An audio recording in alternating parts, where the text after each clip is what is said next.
Hello అండి, welcome to my channel. ఇంతకు ముందు వీడియోలో మనం మేమే మేకపిల్ల గురించి తెలుసుకున్నాం కదా. ఇప్పుడు 3వ తరగతిలో 7వ పాఠమైన పద్యరత్నాల గురించి తెలుసుకుందాం. దీని ఇతివృత్తం వచ్చి నైతిక విలువలు, ప్రక్రియ వచ్చి పద్యం.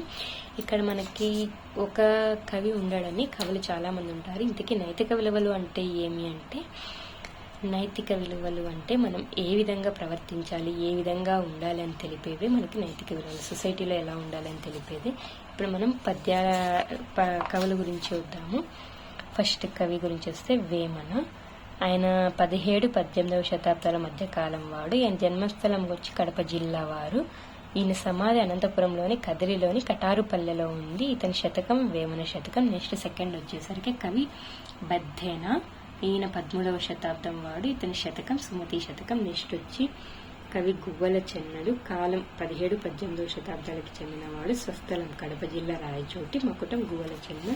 నెక్స్ట్ కవి జంజాల పాపయ్య శాస్త్రి. ఇతన్నే మనం కర్ణశ్రీ అంటాము. ఇతని జననం 4/8/1912, మరణం 12/6/1992. స్వస్థలం గుంటూరు జిల్లా పెదనందిపాడు కొమ్మూరు గ్రామం. ఇతని రచనలు విజయశ్రీ, ఉదయశ్రీ, కరుణశ్రీ, ఇంకా మనకి ఉమర్ ఖయ్యూమ్ తెలుగు బాల శతకం. ఉమర్ ఖయ్యూమ్ తెలుగు బాల శతకం. ఉమర్ ఖయ్యూమ్ తెలుగు బాల శతకం. ఇవి కూడా ఆయన రచనలేనండి. నెక్స్ట్ ఇంక లాస్ట్ కవికి వస్తే దువ్విరి రామిరెడ్డి. ఈయన నెల్లూరు జిల్లాకి చెందినవాడు. ఈయన రచనలు కృషివలుడు, జరధాంగన, గులాబీ తోట, పానశాల. ఇవేనండి మనకి ఈ పద్యాల్లో ఉన్నటువంటి కవులు, వారి కాలం, వారి శతకాలు, వారి రచనలు అంతా ఇదేనండి. తర్వాత ఇప్పుడు పద్యాల్లోకి వెళ్తే మనం మొదటి పద్యం. అనగనగ రాగమతి శైలుచునుండు తినగ తినగ వేము తీయనుండు సాధనముల పనులు సమకూరు ధరలోన విశ్వదాభిరామ వినురవేమ. ఇక్కడ మనకి అనగనగ రాగమతి శైలుచునుండు, ఇది మనకి పద్యం చిన్నప్పటి నుంచి నేర్చుకుంటున్న పద్యమేనండి. ప్రత్యేకంగా మీనింగ్ చెప్పక్కర్లేదు అనుకుంటా. పాడుతూ ఉంటే మనకు వాయిస్ అనేది స్వీట్ అవుతుంది. వేపాకు ఎంత తిన్నా కూడా తింటూ ఉంటే స్వీట్ అనేది అయిపోతుంది.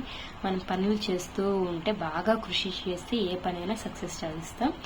ఇక్కడ మనకి విశ్వదాభిరామ వినురవేమ, ఇది వచ్చేసి వేమన శతకం నుంచి తీసుకున్నాము. కవి వచ్చి వేమన. ఆయన ఏ జిల్లాకు చెందినవాడు? కడప జిల్లాకి. ఆయన సమాధి ఏ జిల్లాలో ఉంది? అనంతపురం జిల్లాలో. ఓకే అండి. తర్వాత సాధనము అంటే అభ్యాసము, అంటే ప్రాక్టీస్. సమకూరు అంటే నెరవేరు. ధర అంటే ఇది మనకి ప్రతి ఒక్క క్లాస్లోనే వస్తుంది. నెక్స్ట్ అండి ధర అంటే భూమి. నెక్స్ట్ సెకండ్ పద్యానికి వస్తే బహుళ కావ్యములను పరికింపగా వచ్చు, బహుళ శబ్ద చేయము పలకవచ్చు, సహనమొక్కటబ్బ చాలా కష్టంబురా విశ్వదాభిరామ వినురవేమ. ఇక్కడ దీని అర్థం వచ్చేసి ఎన్ని కావ్యాలైనా చదవచ్చు, ఎన్ని పదాల సమూహానైనా ఒక చోటుకి చేర్చవచ్చు, కానీ మనకి ఓర్పు కలిగి ఉండడం అనేది చాలా కష్టమైన పని. ఓర్పుతో ఉంటే ఏదైనా సాధిస్తావు అని చెప్పేది ఈ పద్యం. ఇది కూడా వేమన శతకం నుంచినే తీసుకున్నాము. తర్వాత 3వ పద్యంకి వస్తే చదువుకున్న సౌఖ్యము నుండదు, చదువు చదివినేని సరసుడగును, చదువు మర్మ మెరిగి చదివినా చదువురా విశ్వదాభిరామ వినురవేమ. ఇది కూడా వేమన శతకంలో ఉందేనండి. ఇక్కడ చదువు యొక్క గొప్పతనాన్ని చెప్పాడు. చదువుకుంటూ ఉంటే సుఖంగా ఉంటాము. అన్నిటిని గ్రహించగలిగేవాడు చదివినవాడు మాత్రమే. అందుకే చదువు యొక్క సారం తెలుసుకొని చదువుకోమని అర్థం అండి. మర్మము అంటే సారము, సరస్సుడగు అంటే మంచిని గ్రహించువాడగును అనేసి అర్థం అండి. నెక్స్ట్ 4th పద్యానికి వస్తే ఐక్యమత్యం ఒక్కట ఆవశ్యకంబెప్పుడు దాని బలిమినెంత అయిన గూడు గడ్డి వెంట వెట్టి గట్టరా ఏనుంగు విశ్వదాభిరామ వినురవేమ. ఇది కూడా వేమన శతకంలోనిదే. ఐకమత్యం ఆవశ్యకంబు. ఇక్కడ ఐకమత్యం అనేది కలిసిమెలిసి ఉండేది అనేది చాలా ఇంపార్టెంట్. ఎప్పుడు అంటే ఎప్పుడు ఎల్లప్పుడూ. ఎంత గొప్పది ఐకమత్యం అంటే, చిన్న చిన్న గడ్డిపోచలన్నిటినీ కలిపి తాడులాగా చేసి దానితో అంత పెద్ద ఏనుగునే పట్టగలం కదా అనేసి అర్థమైంది.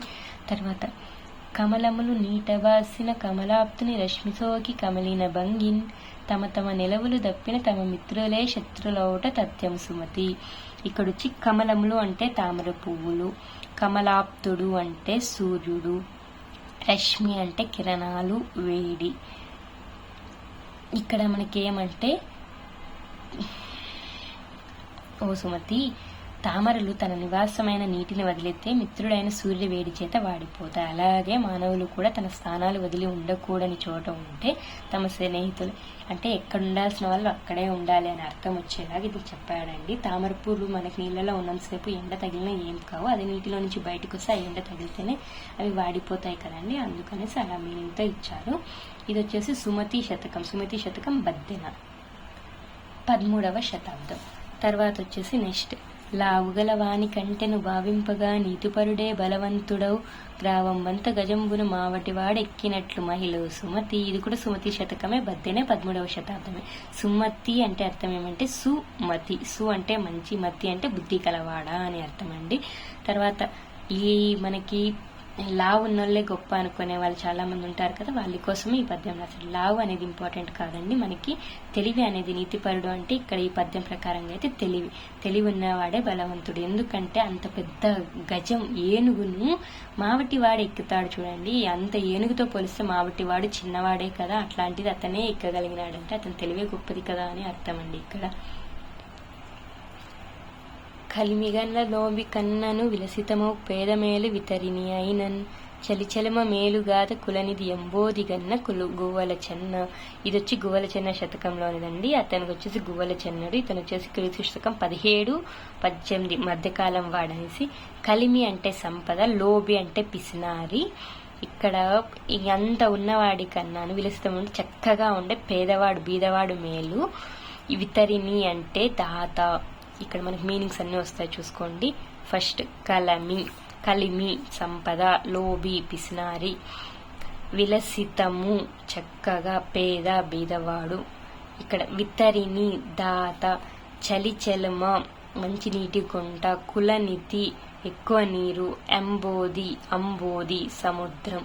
ఇవన్నీ మనకి ఈ పద్యంలోని మీనింగ్లు అండి. దీంట్లో అర్థం ఏమంటే డబ్బులుండే పిసినారి కన్నాను దాతగా ఉండే పేదవాడే మేలు.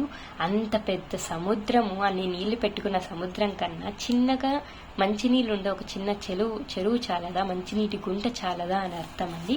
నెక్స్ట్, దేశ సేవ కంటే దేవతార్చన లేదు, స్వార్థపరత కంటే చావు లేదు, సానుభూతి కంటే స్వర్గంబు లేదురా లలిత సుగుణజాల తెలుగు బాల. ఇది తెలుగు బాల శతకం. కర్ణశ్రీ జంధ్యాల పాపయ్య శాస్త్రి గారు రాశారు.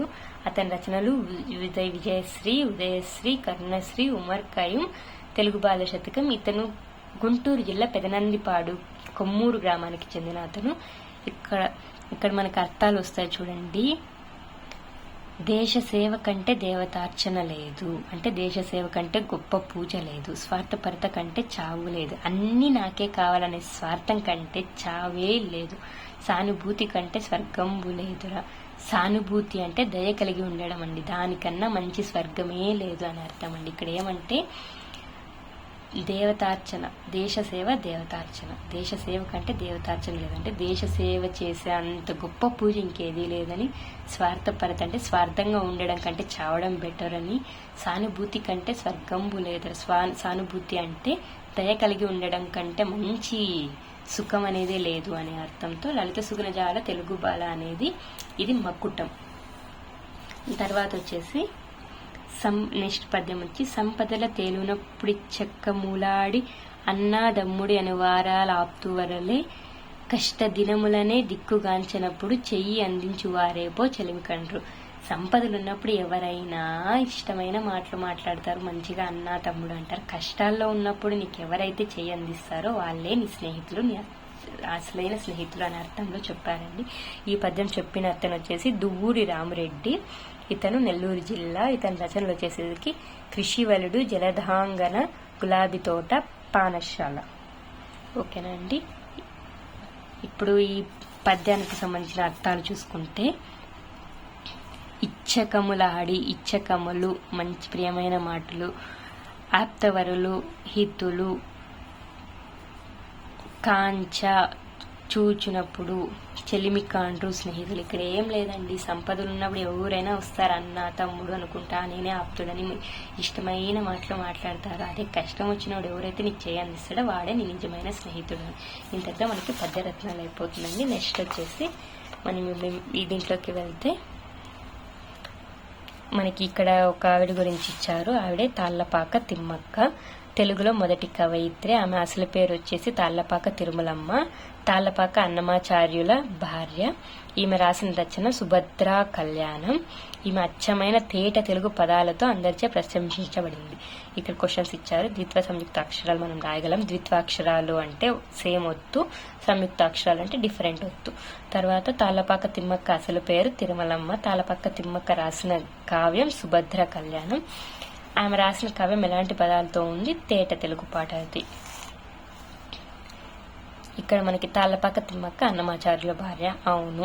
సుభద్ర కళ్యాణ కావ్యాన్ని తిక్కన రచించారు. తిక్కన కాదండి, తిమ్మక్క రచించింది.